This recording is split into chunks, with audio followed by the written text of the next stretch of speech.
Deus Vault, my fellow gamers. Here, I've got two new orders in. One is kind of something brand new I'm going to start. Kind of brand new. I'll give you some background on this. And then this is something that I've been waiting for to try to find for a long time.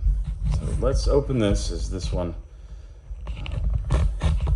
it's truly a fresh open. And it comes from jolly old England. So, of course, if you're a gamer and you haven't gotten a box from England, you know, something is a bit wrong, because, you know, they make some good stuff out there. And this comes from our boys, the Last Nazgul. It's not the Last Nazgul. This bag does not belong to the Last Nazgul. It belongs to the hard-to-find Warpath Marauder Warlord. This is the metal one, the OG one. They did make a new version, but I actually like the look of this guy. He's got all the bits and gubbins and all the goodness that you would want in a Marauder. Yeah. He's definitely awesome. They did, however, keep this gun design on the new Marauder Warlord. How it's got the weird magazine at the top. It's got, you know, the barrel in the center. Like, if it was using real firearm physics, that this would definitely not work. The firearm would explode in his hand. But it works for orcs. You know, physics doesn't apply to orcs. Or marauders in this case.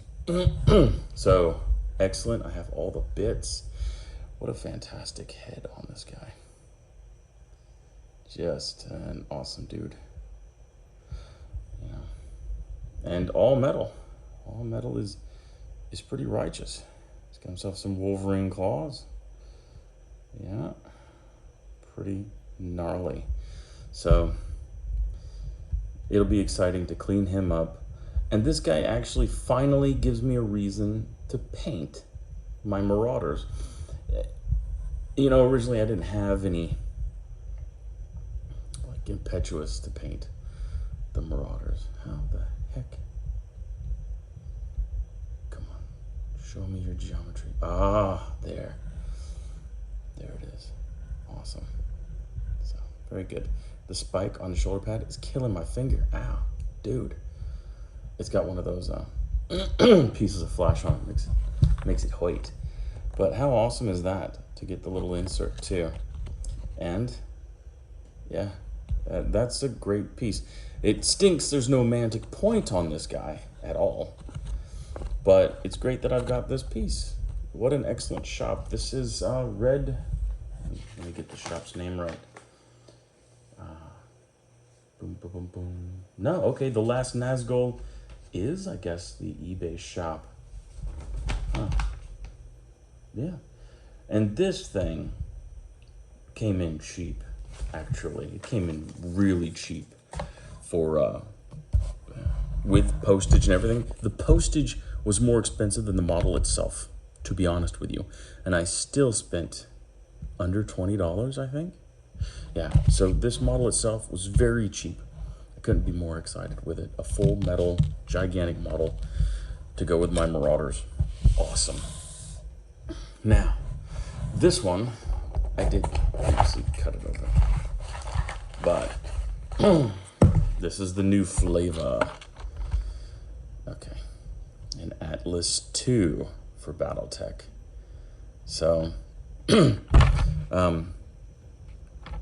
I'm not a fan of Catalyst games. I think that they can go jump off a river, jump off a bridge into a river, I suppose. Very violent river with jagged rocks. But that's because I don't like people pushing political agendas on games. Like games, movies, video games, things like that. That's for escapism. Escapism, okay? Nobody wants your political ideals or whatnot pushed on them when they're trying to role play to be an elf. You know, a drow killing high elves or other drow. Or stomping metal robots across a field. Nobody cares, dude. We just want to play a freaking game. Okay? So Catalyst Games, totally not rocking and rolling with them. What I will do, though, is Ironwind Metals. I'll still order from them. And I will play the OG game. It's one of the games, you know, if you've been watching the channel for a little while, you'll know that I'm by myself. I got no gaming buddies, but I still have gaming friends all over the world. That's my rub. I got all these friends all over the world, and none of them are close. But BattleTech gives me an out. BattleTech means that I can use the hex maps as long as I have an identical hex maps with buddies of mine, and we. Such a cool piece of art. Get it? But we can use those hex maps with the orientations and, you know, just get some plastic hex, you know, the hex bases and, you know, proxy out your opponent's force or whatnot. But you can just get on the phone, use the honor system for dice rolls, and you'll be good to go. You know, provided that your friends are pretty straight with you and they're not going to tell you that they keep getting headshots or whatever. So this is the Atlas II. I bought it because it looked awesome. That's why I bought it. Now this model kit here was about $30. It was expensive, but it's a ginormous kit and I like it. And I don't necessarily have to just use it as an Atlas II. I can just say it's an Atlas. Or I could say it's an Atlas III. Or I could be weird and say it's a Locust. Now this is something, when I open it up, I'm like, this is cool. So you've got these different types of arm weapons. Okay, these are both arms with weapons. And then you get these, more different arms. It's a big old Gatling gun type thing. I think just for rule of cool, I'm gonna do that. Then this is like some double launcher thing here. So I'm thinking, if I can't magnetize, which looks like I will be able to, it looks like it has a smoothed out slot back here. So I'll be able to pop a magnet in there and it should, you know, should be cool. It's cool to have options. We'll see what I want to do.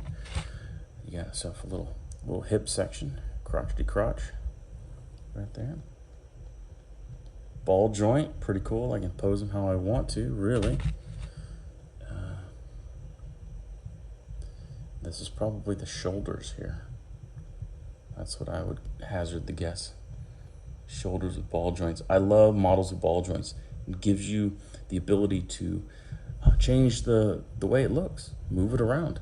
Actually, this dude, I could just magnetize the mess out of him so that I'm able to do the torso twists. See, look at that. It's meant for a magnet. So yeah, just magnetize those two together, torso twist, face in different directions. You could do it. You can magnetize the shoulders if you wanted to. These look more like shoulders. Mr. Roboto, domo. But I'll have it backwards because the smooth part goes up front. But regardless, I mean, I could make him into an action figure if I wanted to, which is actually pretty awesome, pretty amazing. I don't like most of the sculpts. I did originally, it's just a big giant piece of flash, geometric style. I did originally buy a bunch of stuff for the Word of Blake. The Word of Blake, I love the look of the mechs. They had a bunch of like Veritech looking things from Robotech. You know, guys that are half fighter jet and half robot. So I was like, man, that's cool. And some of their like super heavy assaults and stuff were beautiful looking. I just love the Word of Blake. They looked very anime-ish, very, very sleek, very, very cool. And basically the only mecha that I like from the Inner Sphere is the Atlas. You know, the dude is sick. And especially this version. I didn't know that they made one that looked so sick. I mean, look at the missiles on his chest and stuff. Man, that's sick, man. Little gun under his armpit. I wish I had an armpit gun. Mold lines stink. Ugh. But anyway, it'll be nice to carve him up and get him standing, even though he doesn't come with a base. Might not need it. Look at these feet. But I need a base for him because I'm going to be using the hex maps. And as I said, with the hex maps, you move hexes. So you're just going to tell your opponent, okay, I'm going to move this mecha, this many hexes, and you can play a game over the phone. And that's what we're going to attempt to do.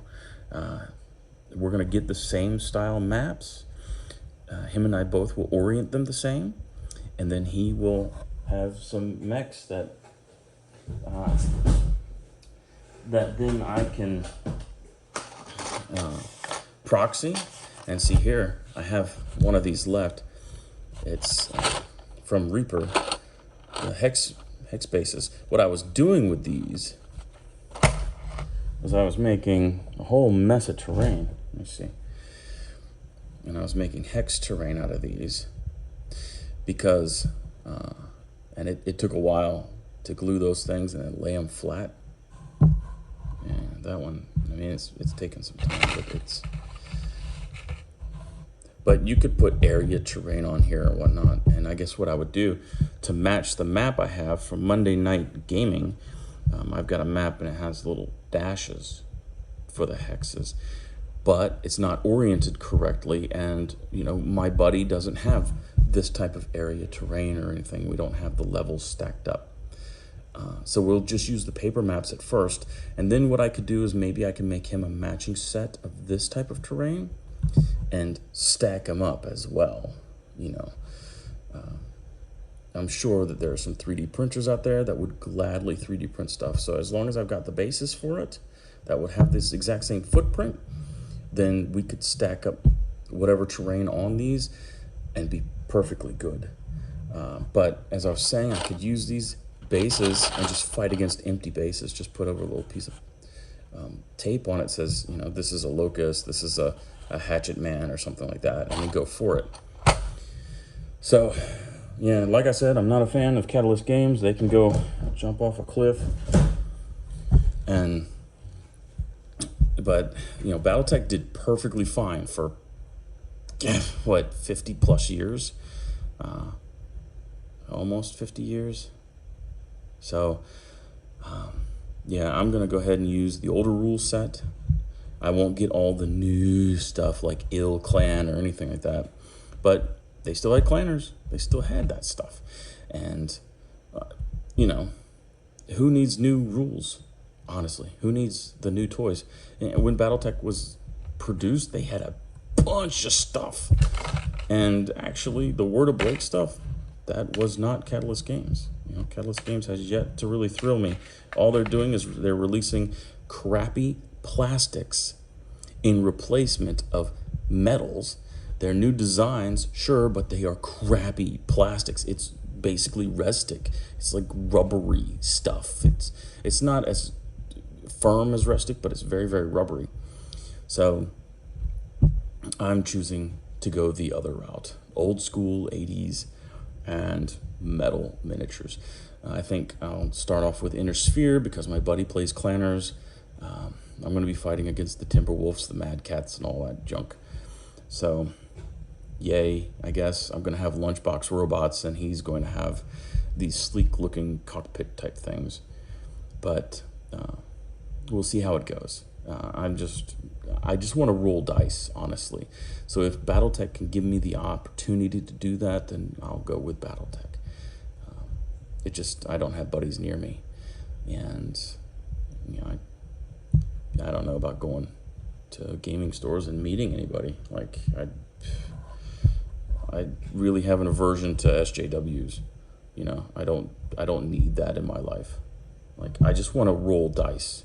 You know, I remember when gaming was for everybody and anybody. We were very, very welcoming and whatnot, but we didn't push, you know, ideologies on anyone. You know, you role played with all kinds of people. You did miniature games with all kinds of people, card game tournaments and stuff like that. You would be sitting next to a guy that smelled heavy of BO, but the only thing that was on your mind was tearing him to pieces. You know, either it's Pokemon, Magic the Gathering, whatever CCG you wanted. That was it. The goal was to get him to table flip. And sometimes you got that treat. Same thing with miniature games. You just wanted to crush your opponent. It's a social contract, and you don't want to be toxic in that social contract. You want to be welcoming, friendly, and nice, but at the same time, you want to go for the throat, rip the jugular out and drink from it. But, the world has become really goofy, and I don't want to play a game that pushes the world on me. You play games to escape the world, kind of de-stress. I guess that's why people watch football and stuff like that, de-stress, But it's definitely changed, and I'm having none of it. None of it.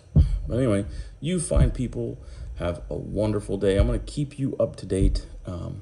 This is probably going to be my most expensive mech because I've discovered Etsy does these things too, and there's some really great resculptors out there, and they do some fantastic work. So y'all take it easy. Don't go crazy in the streets. Don't mask up because that's goofy. Yeah, you guys just take it easy. All right. God bless.